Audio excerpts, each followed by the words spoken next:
Hello my dear friends, definitely positive में आपका स्वागत है। तो जैसा कि आप जानते हैं कि मैंने एक लेक्चर सीरीज शुरू की है जिसमें मैं daily the Hindu, Rajasthan Patrika, Indian express और जो भी इम्पोर्टेंट न्यूज़पेपर्स हैं उनके आर्टिकल्स को कवर करूंगी जो आपके आरएएस एग्जाम और यूपीएससी एग्जाम के लिए काफी हेल्पफुल साबित हो सकते हैं।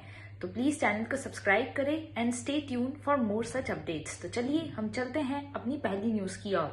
और उससे पहले मैं एक और इन्फॉर्मेशन देना चाहती हूँ कि अब मैं न्यूज़पेपर को कवर करूंगी in the form of playlist, जिससे कि पर्टिकुलर एक न्यूज को एक्सेस करना आपके लिए और इजी हो और आप इजीली न्यूज़पेपर की न्यूज को कवर कर पाएं। चलिए चलते हैं पहली न्यूज की ओर। इमरजेंसी इलाज में निजी अस्पताल नहीं कर पाएंगे मना। तो ये जो न्यूज है ये basically right to health bill जो अभी रिसेंटली पास हुआ है राजस्थान गवर्नमेंट के द्वारा, उससे रिलेटेड है। तो जो राजस्थान है ये right to health bill pass करके पूरे देश का पहला ऐसा राज्य बन गया है जिसने इस प्रकार का बिल लाया है। और जो सरकार है इसके द्वारा ये दावा किया जा रहा है कि राजस्थान एशिया और अफ्रीका इन दोनों कॉन्टिनेंट्स में फर्स्ट ऐसा स्टेट बन गया है जिसने राइट टू हेल्थ बिल लाया है। ये पर्टिकुलरली जो बिल है इसके बहुत सारे फायदे हैं और उसके कुछ कॉन्स भी हैं, यानी कुछ नुकसान भी हैं। तो हम इन सारी चीजों के बारे में डिस्कस करेंगे और इसमें क्या क्या प्रावधान है वो भी देखेंगे। तो चलिए सबसे पहले समझते हैं इसमें क्या क्या प्रावधान है। तो अगर मैं पहले प्रावधान की बात करूं तो इसमें ये कहा गया है कि जो इमरजेंसी केयर है, इमरजेंसी अगर कोई किसी भी केस में अगर कोई इमरजेंसी होती है तो उसके ट्रीटमेंट के लिए उसको जो मरीज है उसको गवर्नमेंट हॉस्पिटल में भी भर्ती किया जा सकता है और साथ में प्राइवेट हॉस्पिटल के लिए भी इमरजेंसी केयर के लिए डायरेक्ट भर्ती किया जा सकता है। ये मैंडेटरी इसका प्रोविजन है और इसमें उसको कोई भी फीस देने की जरूरत नहीं होगी, यानी मुफ्त में मरीज का इलाज निजी अस्पताल में भी हो पाएगा इमरजेंसी केयर में। अब इसके साथ में ही ये जो बेसिकली गवर्नमेंट ने ये चीज लाई है, ये जो बिल लाया है, ये आर्टिकल 19 और आर्टिकल 21 को ध्यान में रख के लाया गया है। आर्टिकल 21 अपना है राइट टू लाइफ, उसको कंसीडर करके इस प्रकार का बिल लाया गया है। ये ह्यूमन राइट्स, कंज्यूमर राइट्स, इन सबको भी ध्यान में रखता है। ये गवर्नमेंट का बेसिकली आर्ग्यूमेंट है कि उन्होंने ये बिल क्यों लाया है।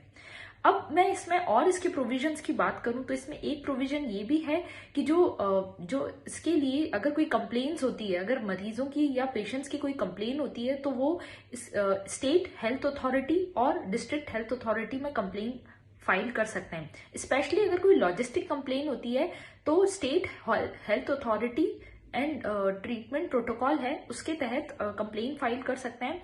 और जो ये state health authority and treatment protocol है इसमें एक तो जो सदस्य रहेगा उसके अलावा सारे विशेषज्ञ चिकित्सक रहेंगे। तो वो उपचार और कानूनी कोई सलाह होती है उससे रिलेटेड भी जो सलाह है वो इस पर्टिकुलर स्टेट हेल्थ अथॉरिटी है उसको दे सकते हैं। तो ये एक प्रोविजन हो गया। एक प्रोविजन है डिस्ट्रिक्ट हेल्थ अथॉरिटी का, तो उसमें जिला कलेक्टर और बाकी सभी विशेषज्ञ चिकित्सक रहेंगे। और इसमें भी अगर कोई कंप्लेन फाइल होती है तो 10,000 से 25,000 तक का जुर्माना लगाया जा सकता है। पर यदि कंप्लेन फॉल्स होती है तो जिसने भी फॉल्स कंप्लेन की उसके खिलाफ स्ट्रिक्ट एक्शन लिया जाएगा। तो ये इससे रिलेटेड कुछ प्रोविजंस थे। अब मैं अगर इसकी डेफिनेशन की बात करूं कि इमरजेंसी में क्या क्या चीजों को सम्मिलित किया गया है, तो इमरजेंसी में शामिल किया गया है जैसे कि कोई सांप काट ले या गर्भावस्था में कोई महिला हो और कोई कॉम्प्लिकेशंस होती है या फिर कोई भी दुर्घटना हो जैसे सड़क, रेल, वायु या जल, इनसे रिलेटेड कोई भी दुर्घटना होती है तो वो भी इमरजेंसी केयर में आएगा। साथ में आईपीडी और ओपीडी केयर दोनों इसमें शामिल की गई है।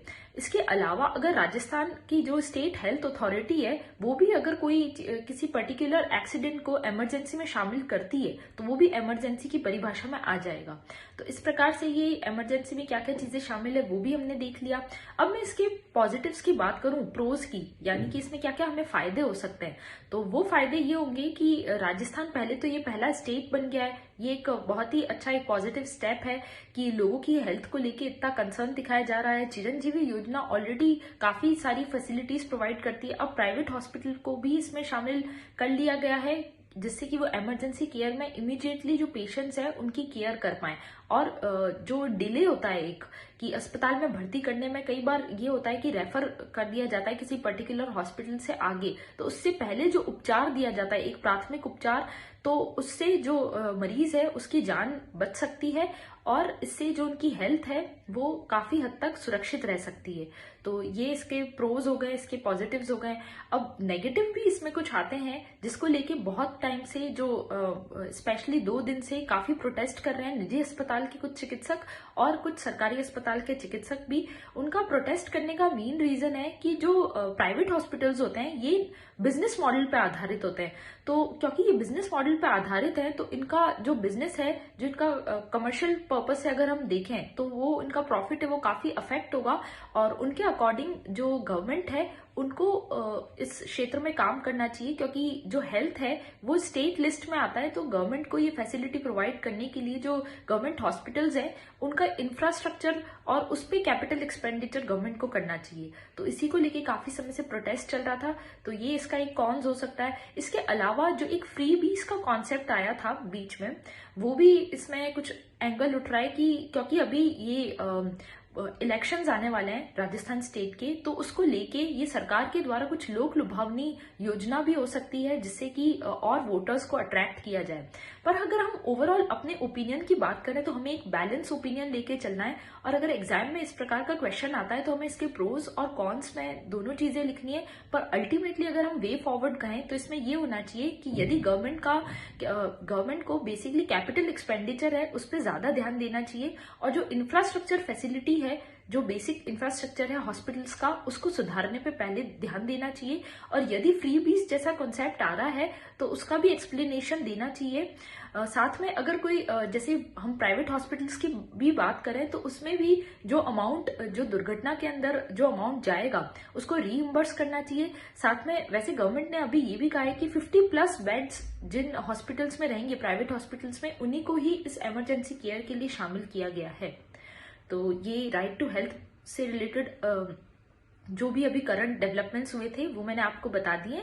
और अगर इसमें कोई चेंजेस आते हैं या गवर्नमेंट इस बिल में, इस एक्ट में कोई और भी चेंज लेके आती है तो मैं आपको इससे अपडेट करती रहूंगी। अब इसी से रिलेटेड एक और न्यूज है कि स्वास्थ्य अनुसंधान पर सरकार को और खर्च करना चाहिए, इसकी सिफारिश रिसेंटली की गई है Indian council of medical research के द्वारा।